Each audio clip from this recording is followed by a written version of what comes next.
হে হারুন, হে উম্মত, তোমার কখন বুদ্ধি হবে? পাগল আমি নাকি তুমি? হ্যাঁ, আমি তো নিজেকে বুদ্ধিমান বলে মনে করি।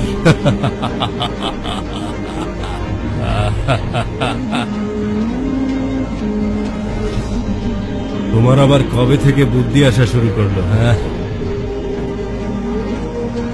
কারণ আমি জানি তোমার এই প্রসাদ অস্থায়ী আর এই কবর স্থায়ী, তাই আমি একে আবাদ করছি। কিন্তু তুমি তোমার প্রসাদকে আবাদ করে এই কবর স্থানকে আবাদ করছো না। তাই তুমি আবাদী স্থান হতে অনাবাদী স্থানে যেতে চাইছো না, অথচ তুমি জানো সেই স্থানে তোমাকে যেতেই হবে। এই কবরগুলোতে এসে আমি ডাক দিয়ে জিজ্ঞাসা করেছি, সম্মানিত লাঞ্ছিত রাজ কোথায়?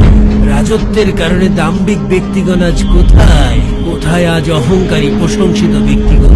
হারুন, তোমার এই কাজগুলো কি পাগলামো নয়? ওয়াল্লাহি তুমি সত্য বলেছ। আমাকে আরো নসিহত করো। আল্লাহর কিতাবকে আঁকড়ে ধরো, সেটাই যথেষ্ট। সেখানে যেমন রয়েছে সংবাদ, তেমনি রয়েছে শিক্ষা। তোমার কোনো প্রয়োজন থাকলে বলো, আমি পূরণ করে দেব। হ্যাঁ, 3টি প্রয়োজন যদি পূরণ করে দিতে পারো, ধন্যবাদ পাওয়ার উপযুক্ত হবে। বলো তাহলে। আমার বয়স বাড়িয়ে দাও।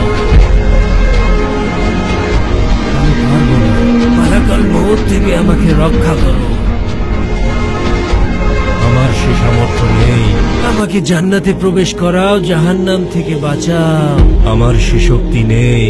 তাহলে জেনে রাখো, তুমি বাদশা নও, গোলাম। আর কোন গোলামের নিকট আমার কোনো প্রয়োজন নেই।